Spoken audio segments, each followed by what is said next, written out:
Thank you, Dr. Marina A. Valencia. Father Daniel Franklin E. Palario, CM, University President. Dr. Rosula S.J. Reyes, Vice President for Academic Affairs. Dr. Benusmar C. Quevedo, Vice President for Administrative Affairs. Father Rafael K. Eloriaga, CM, Vice President for Financial Affairs. Father Andrew S. Bayal, CM, Vice President of Student Affairs. Deans, chairpersons, graduates, parents, everyone present, magandang hapon po.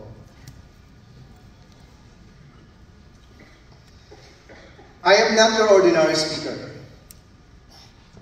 I must admit, I was totally surprised when I got the invite to speak in front of you today. Like, seriously? Why me? Looking at those who have been up here in the past years, I'm feeling a bit out of my league. Unlike the past speakers, I'm rolling in as a bit of a mystery guest. Sino ba yung Rosel Ventura na yan? Asan ba galing yan? And that's where the perks kick in. You don't have any expectations. And I'm banking on you being super chill if my grammar decides to take a little detour. Another upside to being unknown is that I don't have to pretend or live up to some grand image. I am no politician, nor a celebrity.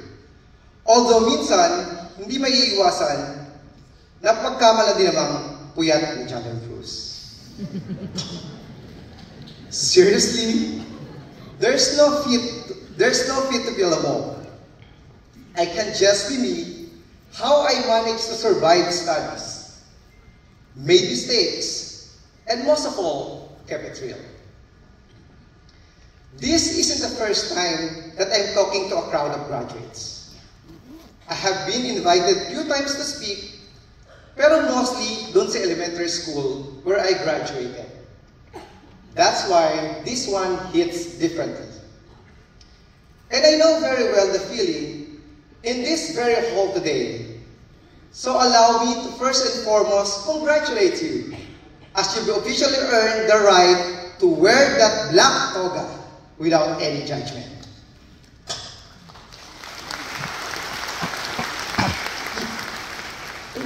Aminin nyo, iba yung pakiramdam ng pagsusuot ng black toga compared sa white, di po ba? It is definitely an upgrade. It's like you've been handed the ultimate life hack. And trust me, the Konami Code has nothing on the years of dedication and effort you've put in. Today marks a day of jubilation. A moment to applaud the relentless effort which brought you to this milestone. My recollections are vivid. I still remember that day, exactly 2 decades ago, when I excitedly informed my parents, Nay, Tay, gagraduate na po ako. That beautiful moment remained etched in my memory. I was the first in my family. So please allow me to take a moment to extend my heartfelt congratulations to all the parents and everyone present, especially those pioneering their family's college graduation journey. What a remarkable feat! Lalo na kapag nakita niyo yung tarpaulin ng anak niyo na galing kay Mayor or kay Cap sa kanto ng inyong barangay or sa elementary school where they graduated. Sobrang nakaka-proud, di po ba? Ang saya-saya, sabi ni Mami. Today is also a day of gratitude, an occasion to express thanks to those who supported you, nurturing, cheering, and consoling. Isama mo na din yung mga classmates nyo na tinulungan kayo during exams. Ay, nagalit si Father. Assignments lang po pala, Father. Appreciation extends to all your sources of inspirations, critics, and guiding figures. As you stand at the threshold of the new chapter, remember that the real world is not graded on the curve, and there's no syllabus to follow. But fear not. You won't be here today if you haven't, one way or another, developed skills for learning, despite financial struggles, personal problems, distractions from the social media, heartbreaks, ouch, at marami pang iba. Kinaya nyo nga yung do tomorrow, di ba? Magaling engineering yan. Or exam today, review today sa jeep. Panis lahat yan. Your degree is not just a testament to your academic prowess. It is a diploma in perseverance na pinaghirapan nyo ng 4 na mahabang taon and more. Wait, sabi doon ah. Di bali 5 years yung engineering namin dati. Before you plunge into the chaos after graduation, let's talk life. Allow me to share few life's experiences and lessons which brought me to this stage as your guest speaker.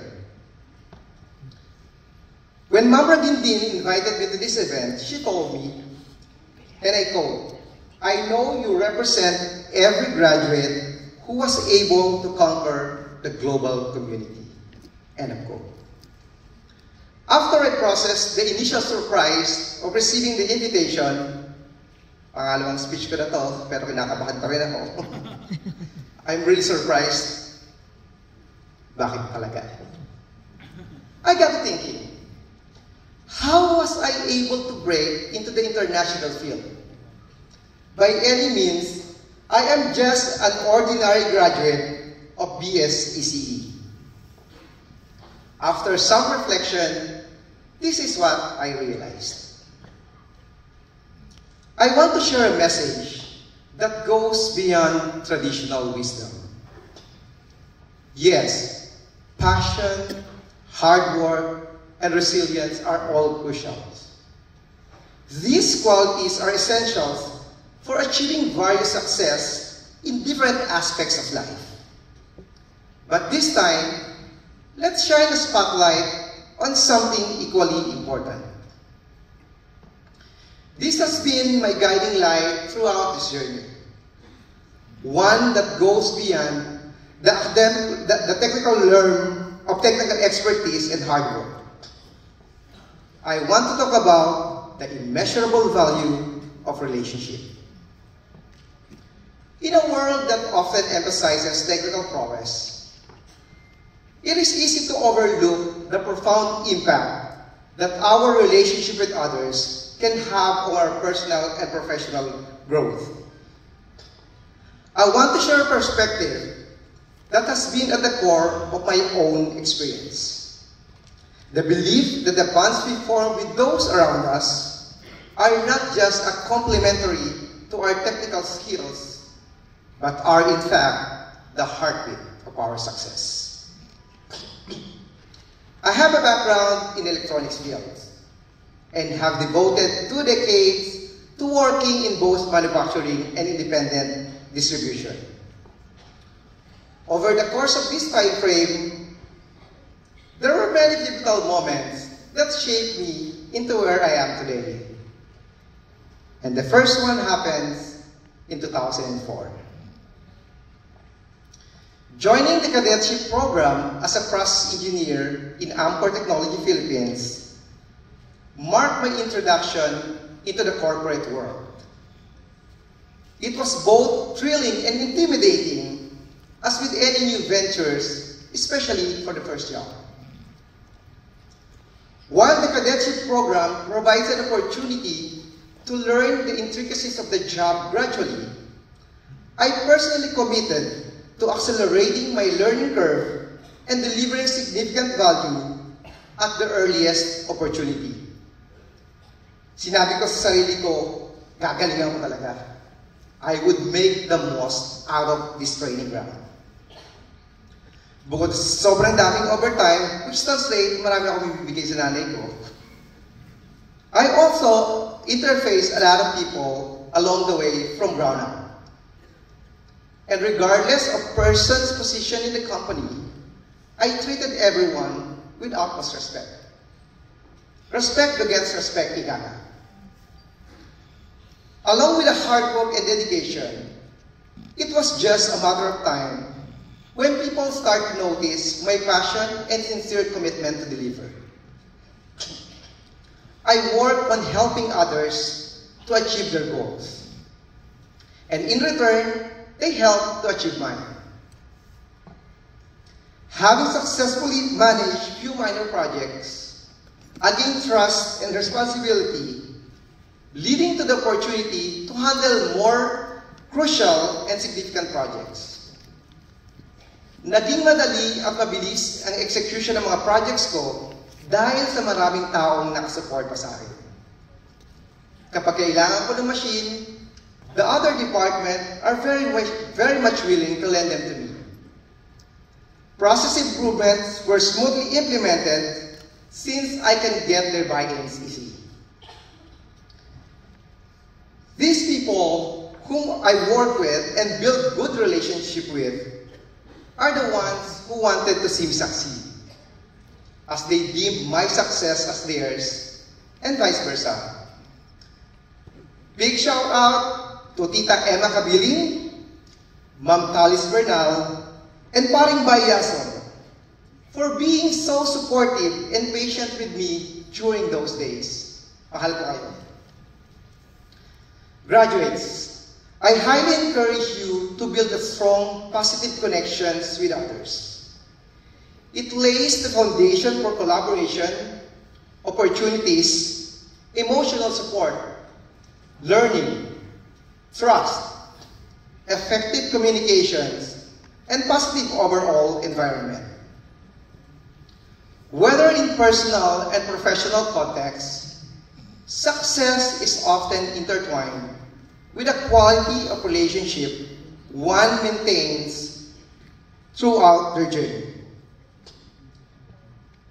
Bagets.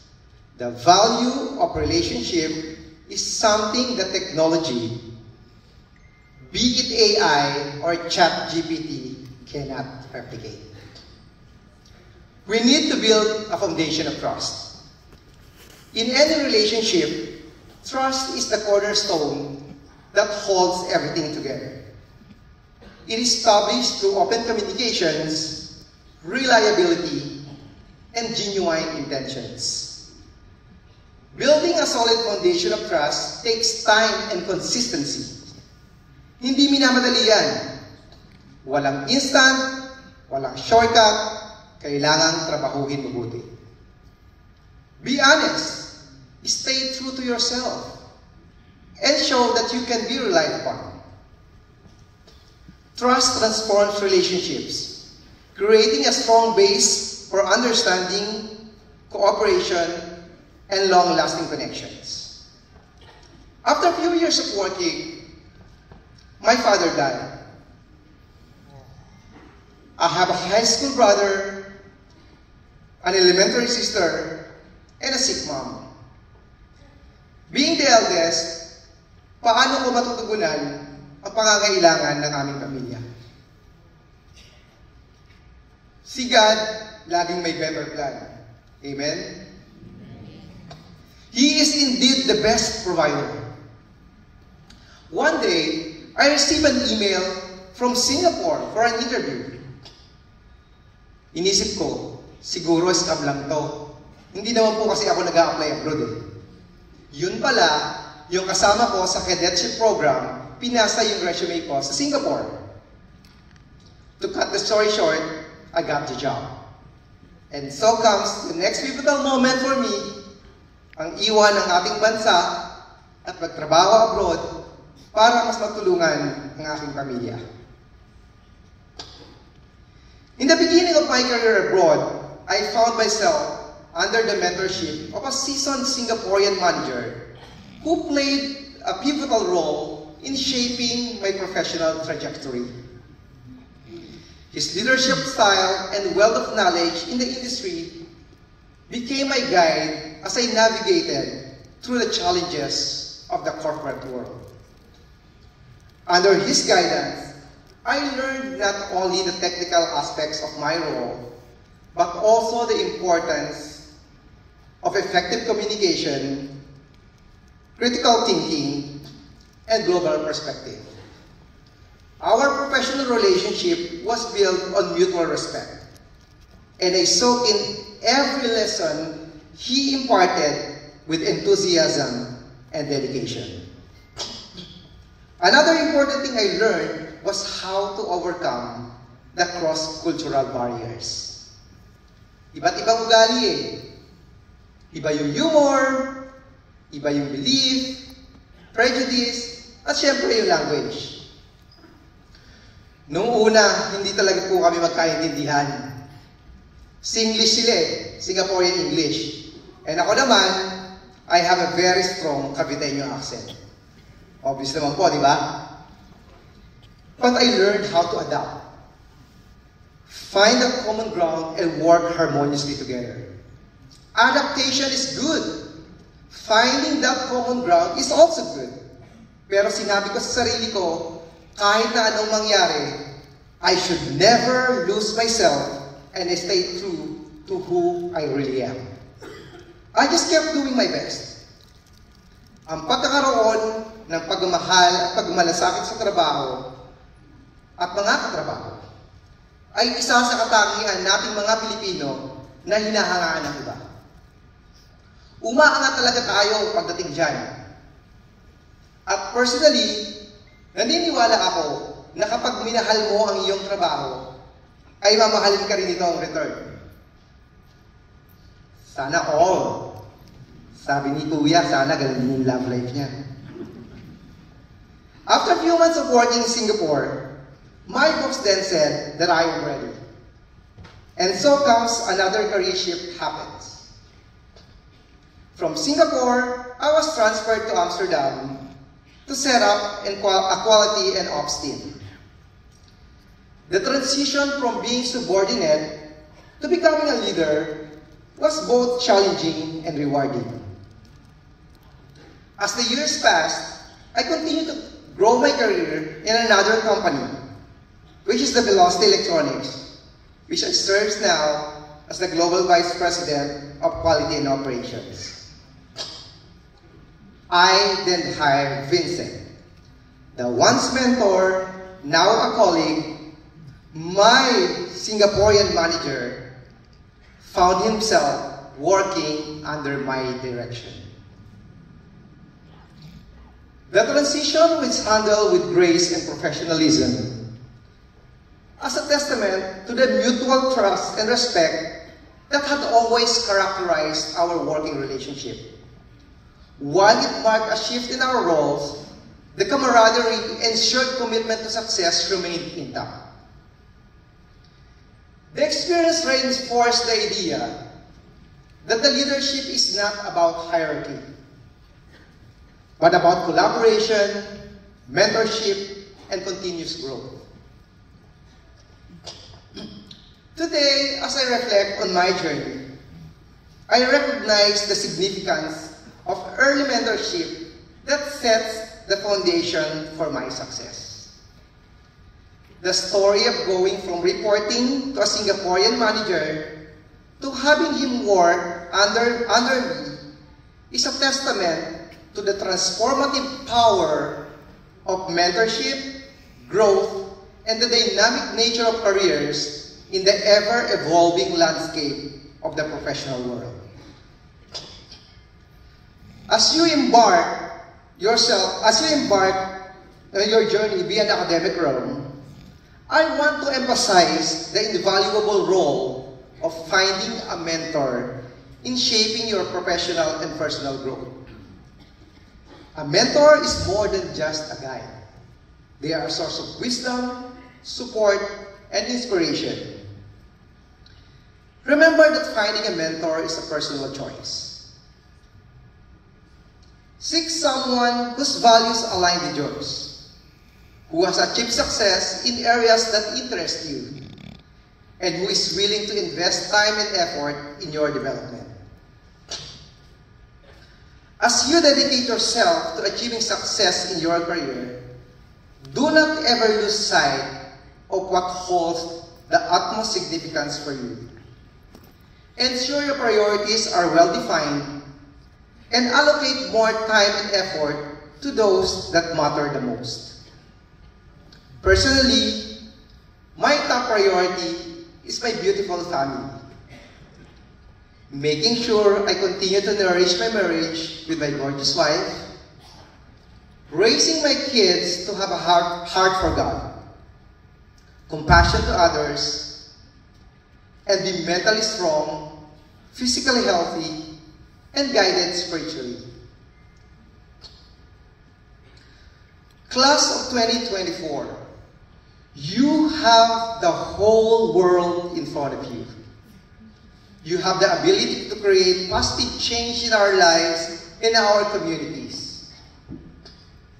As you build your own career and explore the world, hoping na hindi nyo makalimutan that the Pinoy pride, that Adamson pride is with you and with me. And it's your turn to elevate it even further. Again, many congratulations. And keep soaring high, Falcons. Thank you all very much.